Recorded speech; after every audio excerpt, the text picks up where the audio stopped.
Louvado seja nosso Senhor Jesus Cristo, para sempre seja louvado. Estamos aí dando continuidade às nossas palestras e reflexões sobre a demonologia e o mistério do mal. Importante essa palavra mistério, porque nós estamos numa área que não é uma área muito fácil de ser, como é que eu vou dizer para vocês, de ser falada ou comentada, né? Porque nós temos muitas coisas que temos que ter muita humildade para podermos entender e podermos abraçar. Aliás, a gente viu que Lúcifer, ele cometeu esse pecado gravíssimo de achar que Deus tinha errado, né? Na criação do homem, na encarnação do Verbo, ele era um grande serafim que estava na glória de Deus, o anjo mais bonito, a criatura mais importante, podemos dizer assim, e por causa do orgulho, da vaidade, da autossuficiência, ele cai e leva os seus outros anjos que caíram na conversa dele, na falsa propaganda dele. E podemos dizer que o Lúcifer hoje seria o grande padroeiro da mídia, que é um grande instrumento positivo, que poderia ser positivo, mas que infelizmente tem destruído a nossa sociedade, porque ela é subserviente àqueles que vivem uma vida não para o bem, mas para o mal. Muito bem. Nós vamos ver algumas coisas que eu falava, que o demônio tem aversão ao sagrado, ele não gosta das coisas sagradas. Então vamos dizer, já para o próprio sacerdote agir in persona Christi, o demônio odeia qualquer sacerdote, qualquer religioso, qualquer pessoa leiga que também busque a santidade, né? E numa possessão demoníaca, inclusive, ele pode reconhecer essas pessoas, né? e não gostar da presença delas. Tem muitos exorcistas, por exemplo, que eles têm pessoas que colaboram com ele, né? Que rezam junto com ele o exorcismo, que são pessoas que têm uma vida de oração profunda. Mas tudo que for sagrado provoca uma aversão nele. Inclusive o primeiro teste que se faz com uma pessoa possivelmente possessa é a aproximação de algo sagrado que provoca aversão, que vai provocar uma reação totalmente negativa no demônio. Começamos, né? Vou falar de alguns, porque são vários, mas começamos pela cruz, ou crucifixo, né? Nós católicos temos o Cristo crucificado porque nós não ressuscitamos. Então, se algum irmão evangélico disser para você, por que vocês têm o Cristo crucificado se ele já ressuscitou?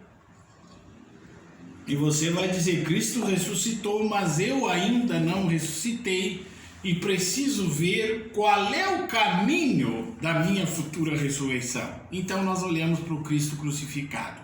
O demônio odeia o crucifixo porque o maior bullying que ele teve foi na paixão e morte de Jesus.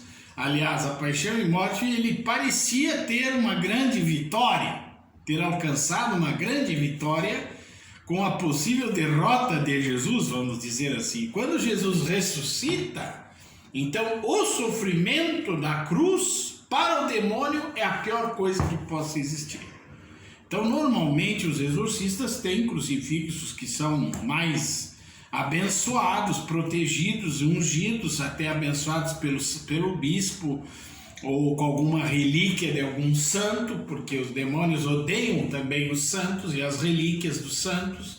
Então, você vai aproximar da pessoa endemoniada ou possessa ou do paciente e vai haver uma grande aversão do demônio em relação a esse objeto, a cruz abençoada, o crucifixo e assim por diante. Bom, eu trouxe aqui a minha medalha de São Bento, que eu uso a medalha da Imaculada Conceição, a medalha de Nossa Senhora do Carmo, a medalha do Padre Pio, eu uso e também a medalha de São Bento. Eu tenho aqui aqui dentro da minha roupa, essas 3 medalhas. Mas aqui nós temos a famosa medalha de São Bento, né? Que vocês já devem conhecer. Eu vou falar porque como o nosso curso ele também é para pessoas que não têm todas as informações, então se você já sabe, pense um pouco e reflita sobre a importância desse objeto. Então eu me servi aqui de um textinho do próprio Mosteiro de São Bento do Rio de Janeiro. A explicação dos próprios beneditinos. Então, a medalha de São Bento é um objeto sagrado, examinado e aprovado pela Igreja. Isso é importante, que a Igreja aprove, né? E que reúne a virtude triunfante da Santa Cruz que nos salvou, a recordação de São Bento, um dos maiores e ilustres servidores de Deus. Então você tem essa proteção da cruz de Cristo, que nos salvou, e de um grande seguidor de Jesus, importantíssimo, que foi São Bento. A honra de figurar na mesma medalha com a imagem da Santa Cruz foi concedida a São Bento por um breve do Papa Bento XIV, de 12 de março de 1742, com a finalidade de indicar a eficácia que aquele sagrado sinal teve em suas mãos. São Gregório Magno, que escreveu a vida do Santo Patriarca, nolo representa dissipando com o sinal da cruz suas próprias tentações e quebrando com o mesmo sinal feito sobre uma bebida envenenada o cálice que a continha. A gente vê, inclusive aqui tem um detalhe do cálice com a cobrinha dentro. Aqui talvez vocês não vão conseguir ver, mas na medalha existe esse detalhe, né? Que o cálice quebra e sai uma cobrinha que representa o demônio. Além da imagem da cruz e da figura de São Bento, a medalha traz ainda certo número de letras, cada uma das quais representa uma palavra latina. Eu tinha aqui uma medalha maior. Aqui está. Talvez aqui fique mais fácil de vocês verem os detalhes. Vamos ver, aqui está o cálice com a cobrinha que ele abençoou e quebrou o cálice. Além da imagem da cruz, a medalha traz um certo número de letras. Tá. Examinemos em primeiro lugar as 4 que vêm colocadas entre as hastes da referida cruz. Então, vamos ver as hastes da cruz. Quais são as hastes? Esta aqui e esta aqui. Tá? CSPB. CSPB. Tá, significa Cruz Sancti Patris Benedictis. Cruz Sancti Patris Benedictis. Então, CSPB. Então, são essas aqui, não é sobre a cruz. As que estão ao redor da cruz, CSPB, que significa a cruz do Santo Padre Bento. Na haste vertical, que seria esta aqui, ó, na haste vertical, se lê as letras CSSML, o que quer dizer Cruz Sacra Sit Mi Lux. Em português, a cruz sagrada seja a minha luz. A cruz sagrada seja a minha luz, na vertical, com as iniciais em latim, tá?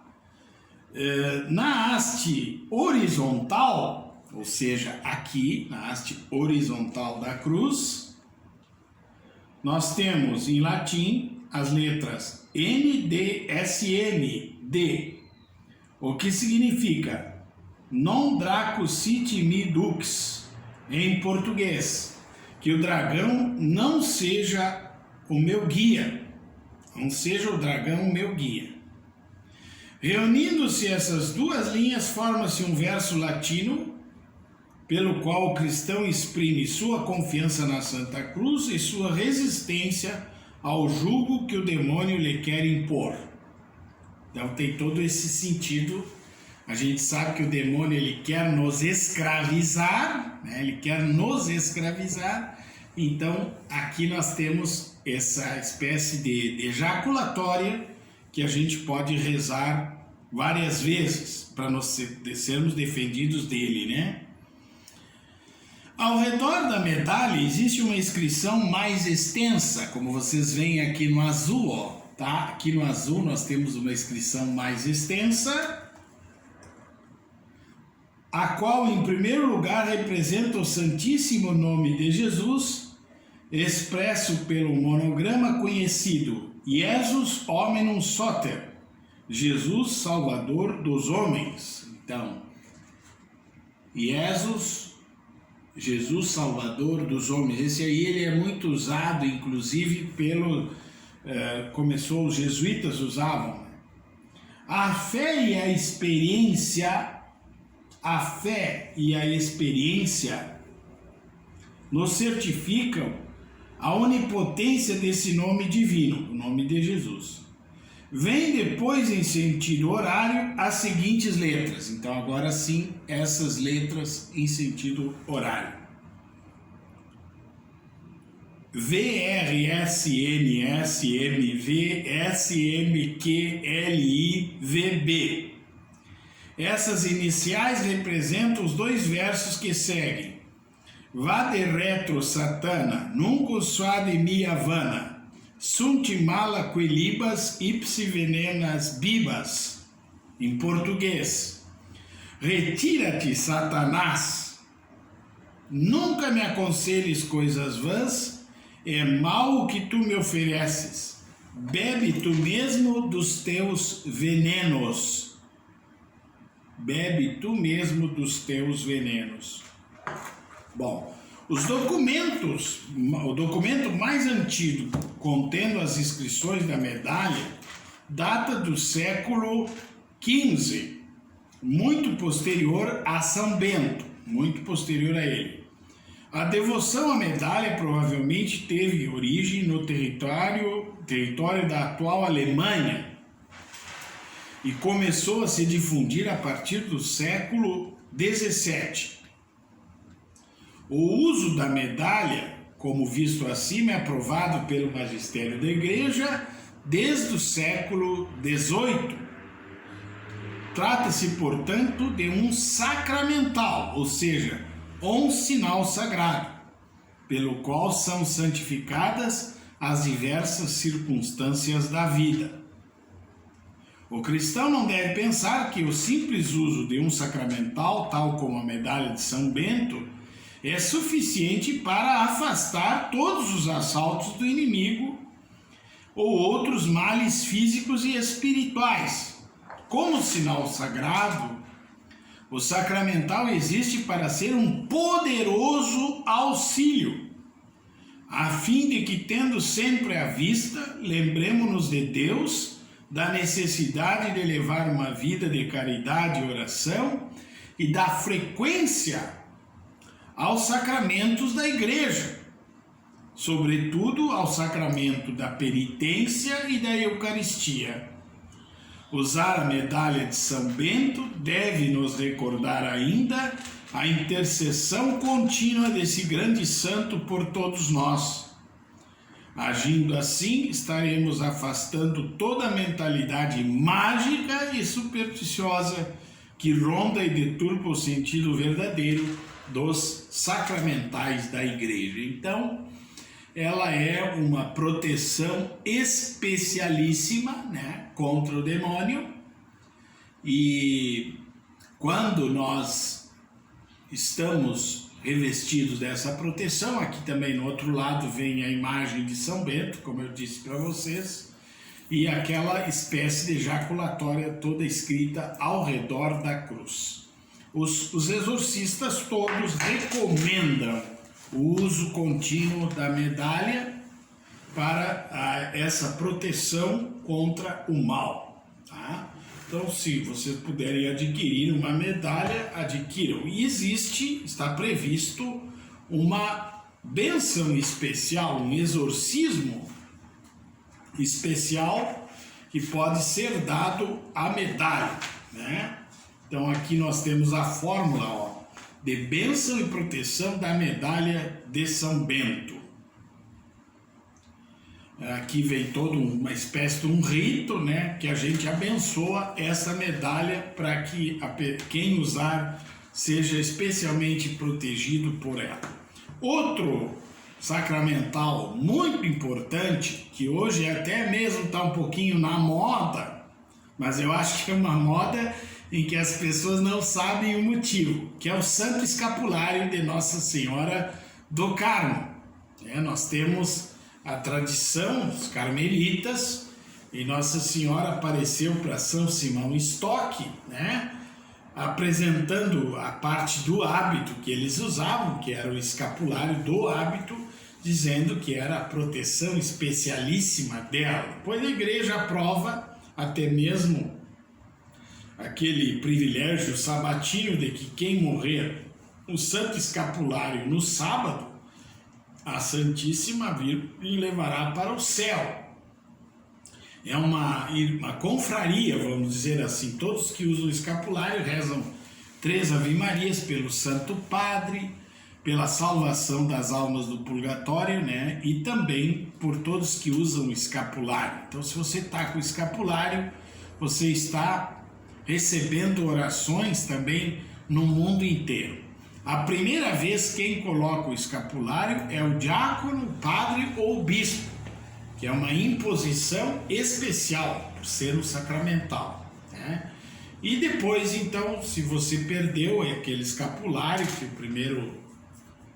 que o padre te colocou, você vai procurar outro para ser bento e coloca sobre si mesmo. A primeira vez é o sacerdote que coloca o santo escapulário. Bom, às vezes as pessoas me perguntam, mas quando o escapulário fica velho, o que a gente faz? Pois pode queimar o escapulário ou jogar no rio ou guardar ele no envelope, né? Não fazer nada, nenhum ato sacrílego, por ser esse objeto um objeto sagrado. Me lembro, a nossa mãe tinha uma devoção muito grande. Segundo ela me dizia, que desde os 2 anos de idade eu usei o santo escapulário, né? E até hoje a gente usa com muita devoção. Esses objetos, e sem falar, também eu ia dizer a água benta, né? Água benta, o sal bento pelo sacerdote, algumas pessoas também usam o óleo bento. O que o sacerdote abençoa, o demônio tem aversão.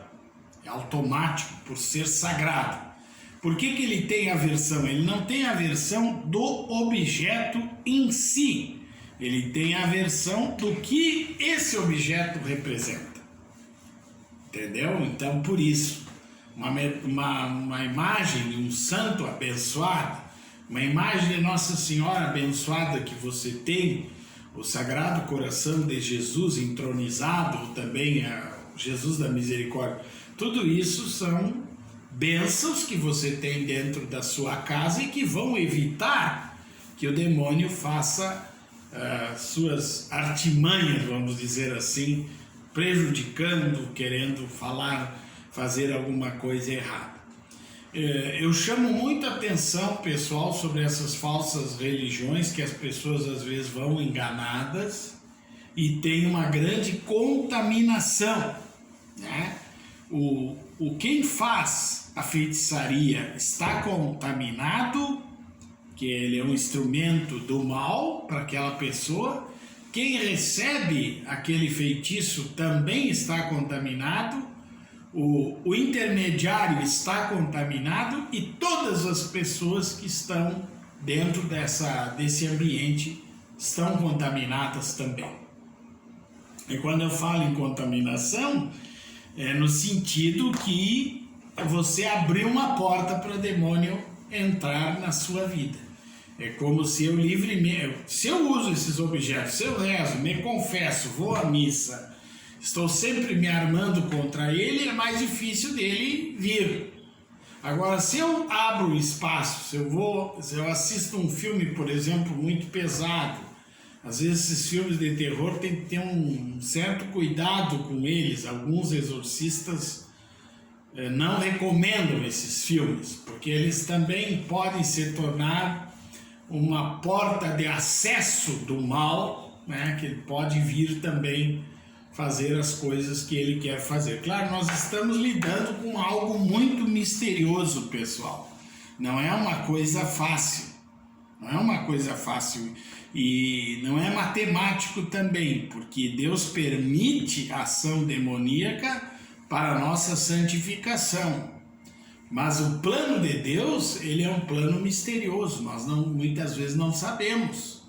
Então, o próprio exorcista, ele tem que ser revestido de uma profunda humildade para examinar o caso, para ver se realmente é a ação demoníaca que está ali, ou é um problema psicológico, ou é um problema de dependência química e tantas outras coisas que podem acontecer. O dependente químico, ele fica numa fronteira muito complicada, né? Ele fica numa fronteira quase de uma possessão demoníaca no momento em que ele abandona tudo por causa do seu vício, né? Então a gente tem que evitar muito, ajudar muito os jovens, ajudar muito as crianças e mostrar Deus para as pessoas. Mostrar Deus, valorizar a presença de Deus, né? Que aí você evidentemente não vai ser atacado pelo demônio. Bom, o ritual de exorcismos, que eu já tinha mostrado para vocês num outro vídeo, mas não com tantos detalhes, ele é reservado unicamente para o bispo, se o bispo for fazer o exorcismo, ou o padre autorizado pelo bispo, ou o exorcista ordinário da diocese, tá? E existe duas formas. Eu não vou poder, claro, aqui, pessoal, fazer toda a explicação, não é essa a minha intenção. Para vocês não também se tornaria um curso muito delongado, né? Ficaria muito longo, mas só algumas coisinhas assim que eu acho importante. Claro, nós temos uma promulgação em termos de Brasil, esse ritual aqui ele tem aprovação eclesiástica pela própria Congregação para o Culto Divino e a Disciplina dos Sacramentos, um cardeal responsável pelo Vaticano. No proênio dele existe toda a questão da influência demoníaca, com várias citações bíblicas importantes. Existe uma introdução geral que fala da vitória do Cristo e o poder da igreja contra os demônios. Depois os exorcismos nomunus, santificador da igreja. A igreja tem o exorcismo como um sacramental para a santificação dos fiéis. Depois o ministro e as condições para fazer o exorcismo maior, que é esse quando a gente tem praticamente certeza, teria que ter certeza, né, que a pessoa está possessa, então ele é feito para aquela pessoa particularmente. O uso do rito, quando que se deve usar o rito, evidentemente como deve ser usado, tá? Tem toda a questão, talvez vocês tenham curiosidade, né? Mas assim, ó, o rito começa com a aspersão da água benta, recorda a purificação recebida no batismo e defende o atormentado contra as insídias do inimigo. Então ele usa essa linguagem que se fala em atormentado. A água pode ser benta antes do rito ou no próprio rito antes da aspersão, se for oportuna, misturando-se o sal. Segue-se a ladainha pela qual se invoca sobre o atormentado a misericórdia de Deus por intercessão dos santos. Depois da ladainha, o exorcista pode recitar um ou mais salmos que imploram a proteção do Altíssimo e exalta a vitória de Cristo sobre o maligno. Os salmos são recitados no começo ao fim ou em forma responsorial. Fim do salmo, o próprio exorcista pode acrescentar a oração da coleta sobre o salmo. A seguir é proclamado o Evangelho como sinal da presença de Cristo, que pela própria palavra proclamada na igreja cura as enfermidades do ser humano.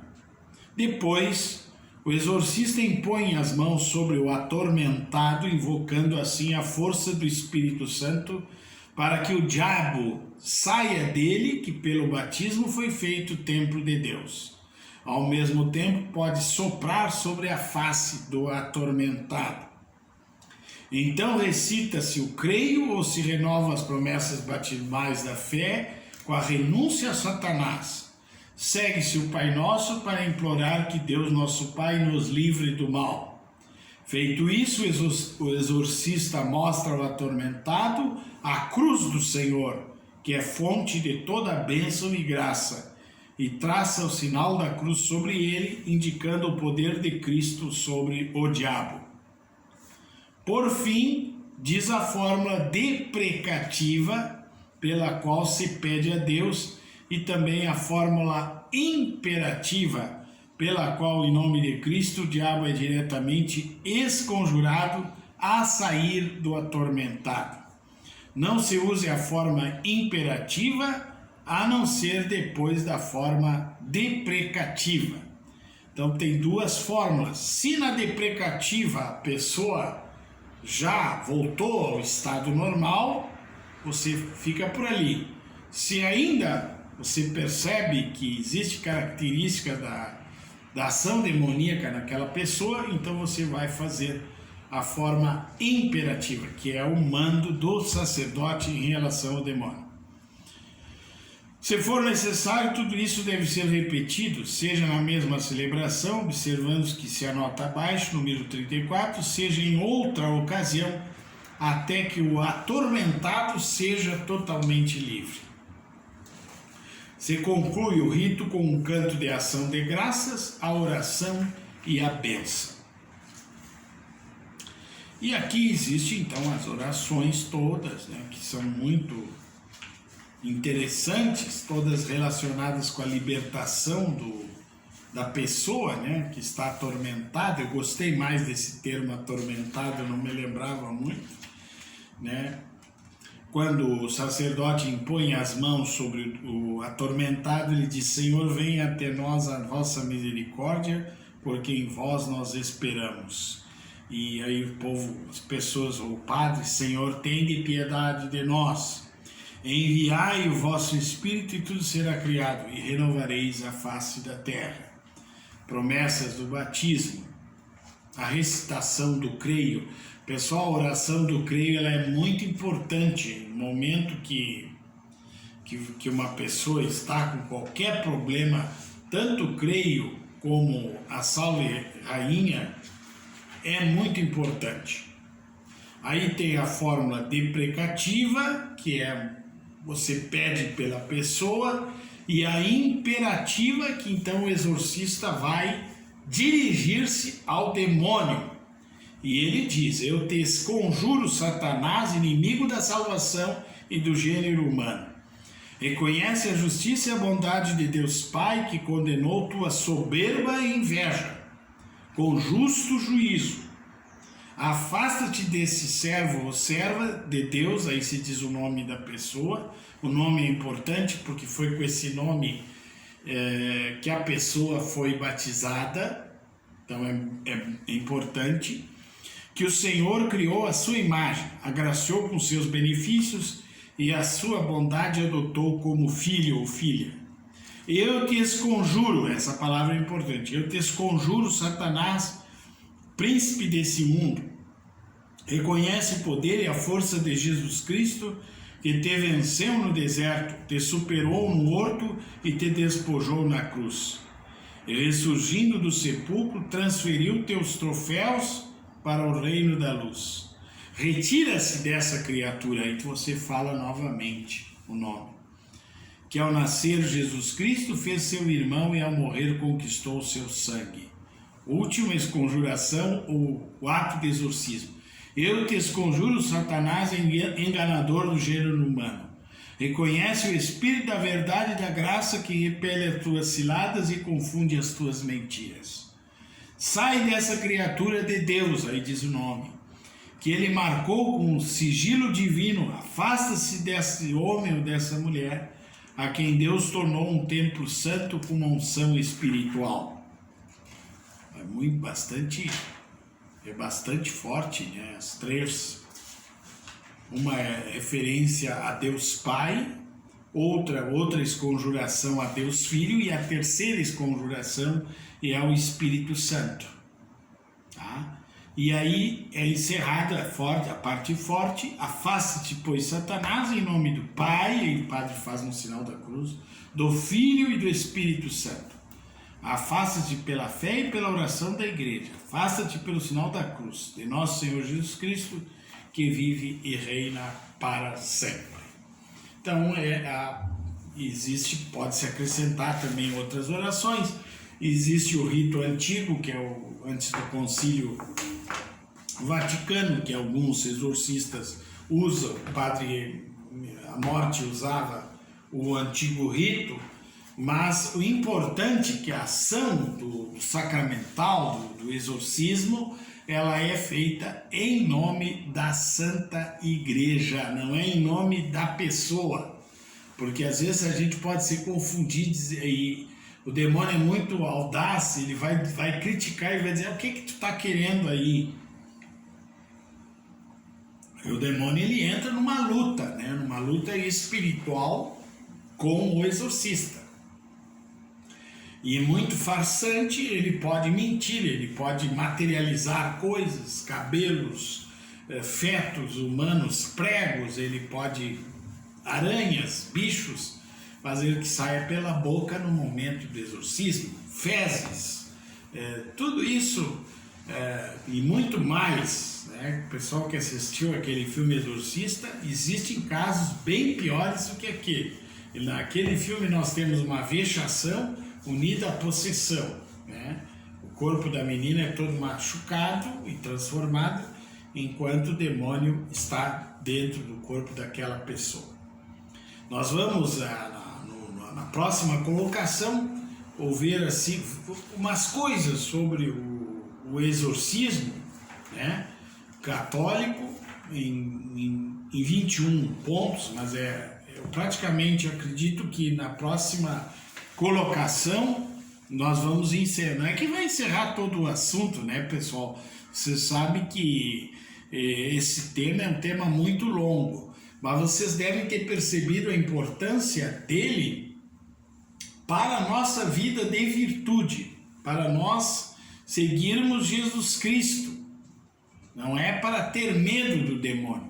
Nós temos que ter medo do pecado, porque o pecado é que faz que a gente se perca. Porque o demônio, ele vai ocupar o espaço que você deixar que ocupe. É mesmo que como diz o leão, o cachorro acorrentado, né?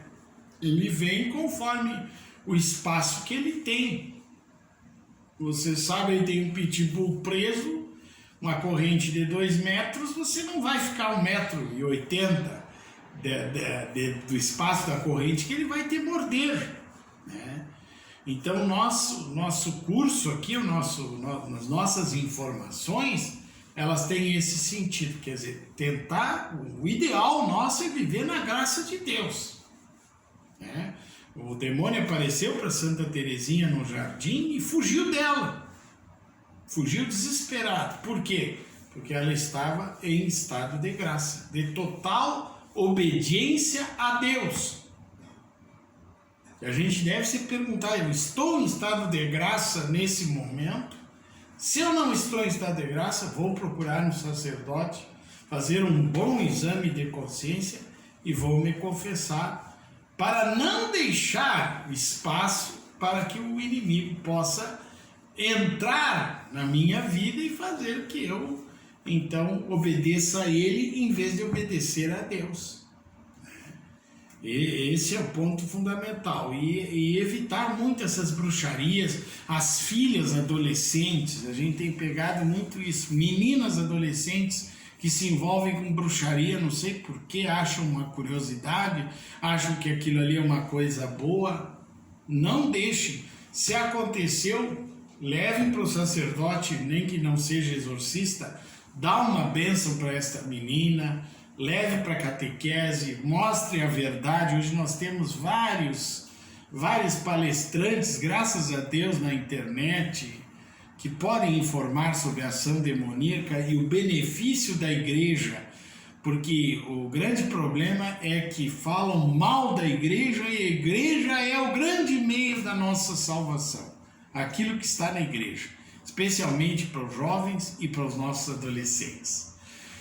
Muito bem, você é o nosso propagandista desse canal, então vá compartilhando, mostrando para o pessoal, seus amigos, grupos de oração, faça essa divulgação para que a gente possa atingir o maior número possível de irmãos e irmãs nessa verdade de Cristo. Grande abraço e até a nossa próxima explicação, nossa próxima colocação.